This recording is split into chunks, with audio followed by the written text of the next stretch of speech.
This has been one of the most traumatic weeks of my life, and I just want to find a way or attempt to find a way to say thank you to everyone who has been there for us, be it in thought or message or prayer or just positive vibes towards this incredibly difficult time. I thought that I would make a video of the insights that I've learned from this week's traumatic events as a thank you to everyone who has stepped forward and been a part of us.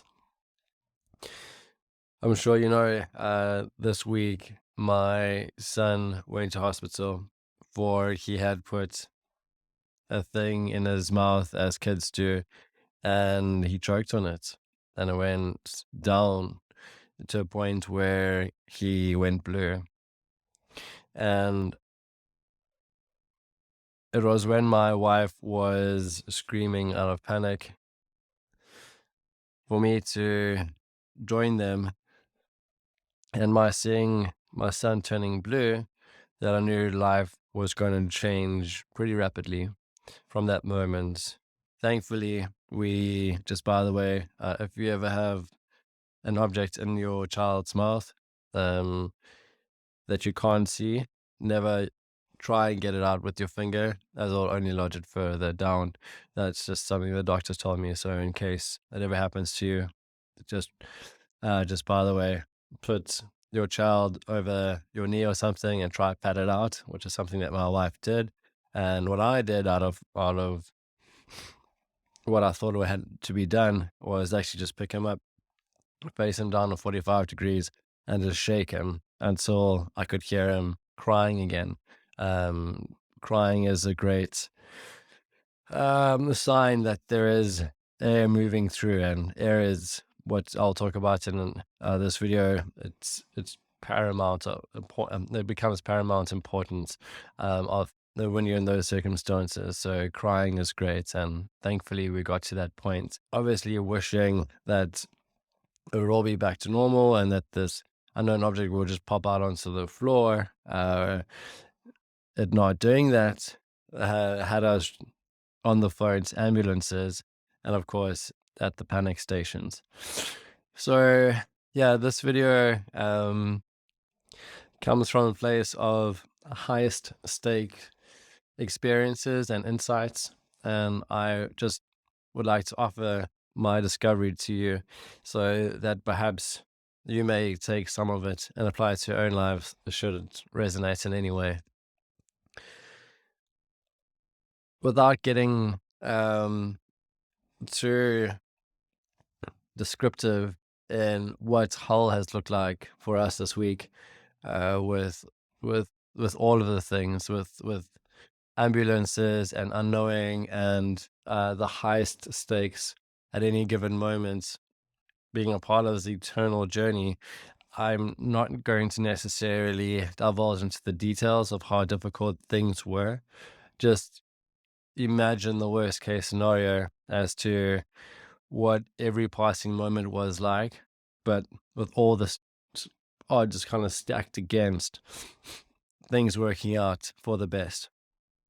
And I mean, it was so hard. We've been transferred between hospitals, left in the dark. It was really, really, really, really difficult. So I want to kind of skip past the details of each event and rather talk about the insights that came from this week.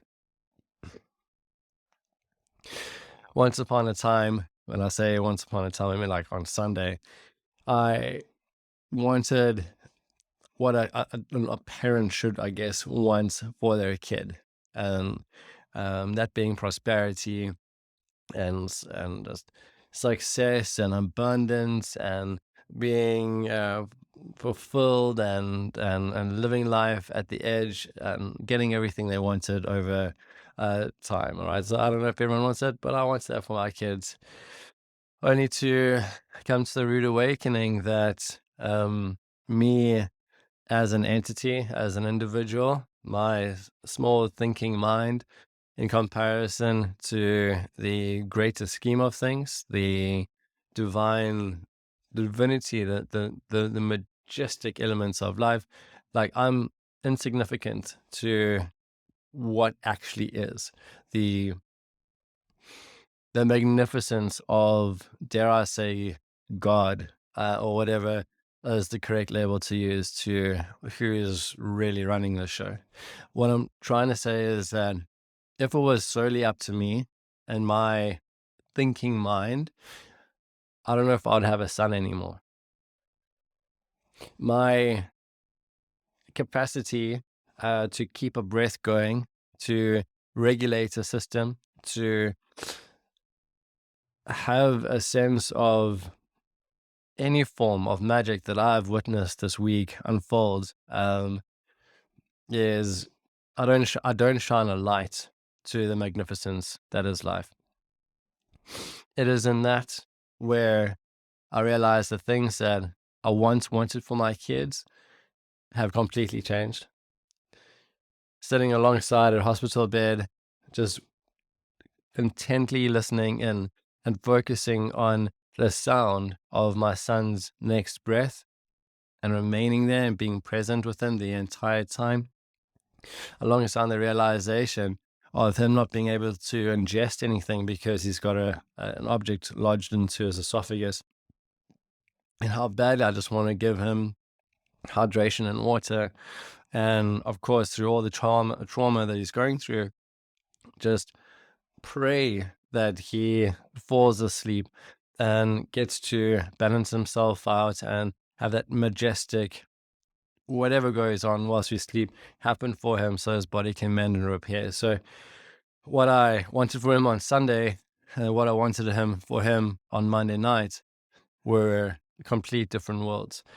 The three things I want for my boy now and for my daughter and for eventually, and this is a part of the video, myself as well and my wife and beyond, are these, and that is quality breath, quality hydration, and quality rest. Because beyond that, I'm incomparable, or life rather is incomparable to what I thought I had as a sphere of influence. This week has taught me just to get out of the way and allow life to support and be there for this grand experience that we are cherished and blessed with. So in those three elements, one of the insights is breathing. I've since taken the plunge into Iceman's work, Wim Hof, and seen him as a mentor. I started to speak the language of breath to my body, and it's starting to really shift my paradigm. Hydration, I'm glugging away all day, and rest, instead of being on social media and stuff, I'm trying to get to sleep as much as possible. So these are the elements that stood out once again in the highest stake possible, where my son was absolutely defenseless towards the environment around him. I mean, having to sit there and just watch the tests happen, the needles pierce the skin, all of that stuff was impossibly difficult. So when it came down to his well-being going forth and seeing that unfold, those are the three things I've now anchored in to my reality and to what I truly want for my kids. And the rest is literally a magic show from there on. I have no control over anything. And I realize that very clearly now.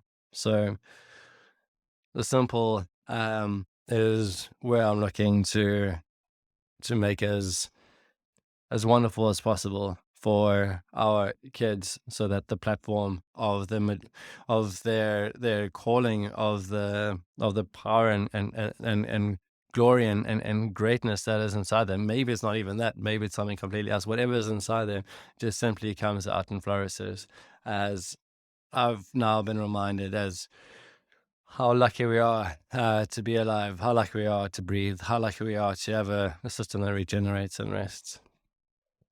So that was a major insight. In those difficult circumstances, I didn't have much. There was no comforts, no restaurants. There is nothing, no comforts whatsoever. Everything literally was uncomfortable from steel chairs. It was terrible. And not having food for about 20 hours and only access to a water cooler, which was a privilege because my son couldn't drink any water at the stage. So I was deeply grateful just to have water at all. I had no other option but to be present and hyper focused in the now moment, as any slight thing could be a big thing. I was absolutely tuned in with full intent into his heartbeat and to the sound of his breath, and just being there and focusing on of being father to him, just being strong and brave and protective, and reading into every little notion that was uncovering from moment to moment for, again, like 20 hours straight. So it's intense to have complete focus, and feeling the difference between the what was necessary at the time, the focus, and my deciding to commit to that, versus the wiggle room of allowing any thoughts and thinking to intervene. And this is the next insight, is coming through the highest stakes environment possible. I've come to realize that you've got focus and you've got thinking, and they are not the same thing. One is completely, well, I don't know how to describe it.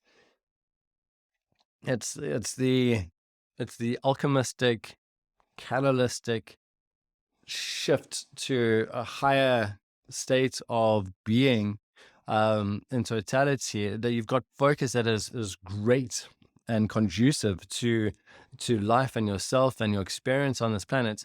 And then you've got thinking, where there's a little wiggle room of doubt and anxiety and fear and what if and worry and bullshit kind of tries to get in.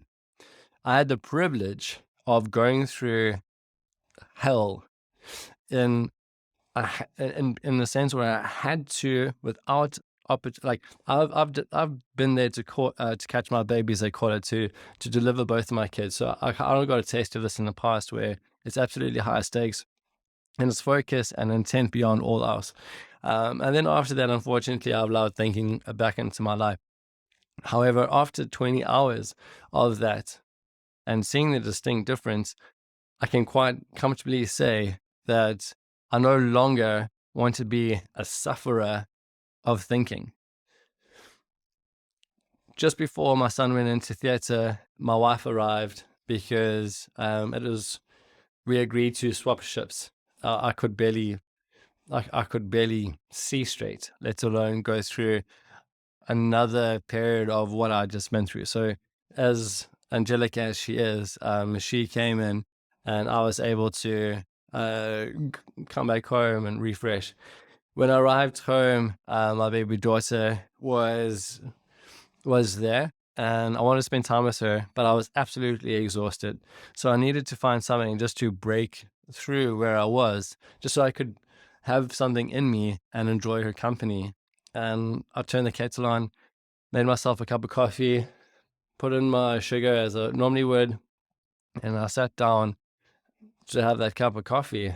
And man, after no food, after only water, and after highest intense state focus for that period of time, to having a cup of coffee, could I tell the night and day difference between how life should be and can be in terms of its magnificence and performing miracles in every passing moment, to being attacked by being imprisoned in the realm of thought that coffee threw me into anxiety, into worry, into concern, into like mild panic. It activated my trauma responses, because that's what it does to wake you up. It spikes your adrenaline and it poisons you so that you're like it stimulates you into there. But I thought it was more of a physical experience in terms of stimulation, but I could now see what it was like to leave focus and then get thrown into thought, into thinking, and it was that amplified my perception of hell in the hugest way. In these realizations, it came to me that I've been destroying my happiness and well-being in my life by willingly throwing myself into stimulated, thought-based living. An insight for all this week is I'll finally have the power and knowledge and experience to make and to pull that lever, not even like to literally pull that lever, so much so that the mic almost fell down.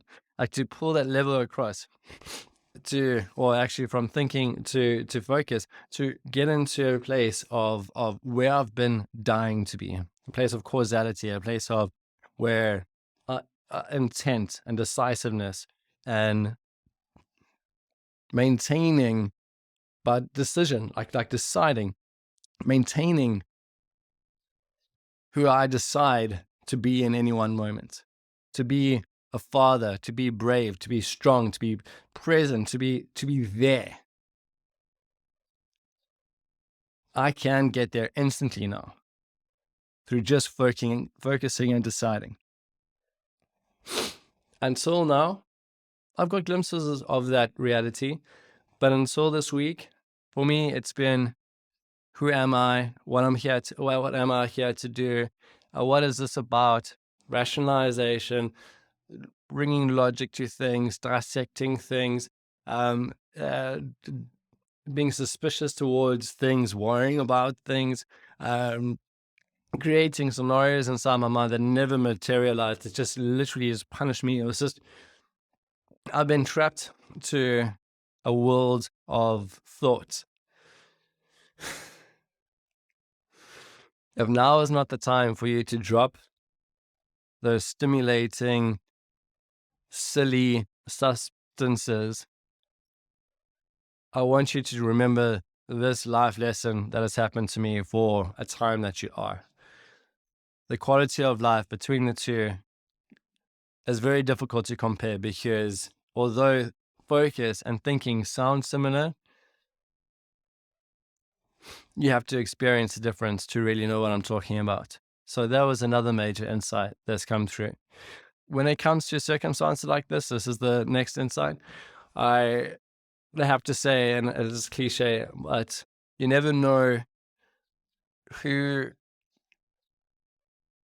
you need to be standing by you.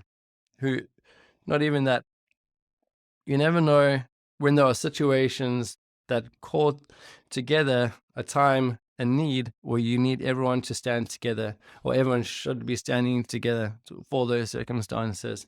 So to that I say, if you have any bad vibes with family, it's not worth keeping them. And I know it comes, like, it gets to a position where these circumstances have to unfold for you to realize these things, but just whoever needs to hear it, just say you love them. Bury the hatchets. There's no point in keeping bad blood between anyone. Again, these circumstances just highlight the importance of what it's like to have family. For me, it's also highlighted the good nature of people and how wonderful and lucky how wonderful it is, and how lucky I am to have the people I have around me. Guys I've never met in real life, but the most beautiful souls around the world. So if you've sent out a message to myself, to my wife, to my baby's girl Tiger, to my son Sahudi, thank you from all of us. having you a part of our reality is a true blessing. And I know how lucky I am to have the privilege of you in our lives. So, once again, to everyone who reached out, if it was a thought, a message, a kind word, a prayer, positive vibes, we deeply appreciate you. And I hope that this video can somehow show how much so. So thank you.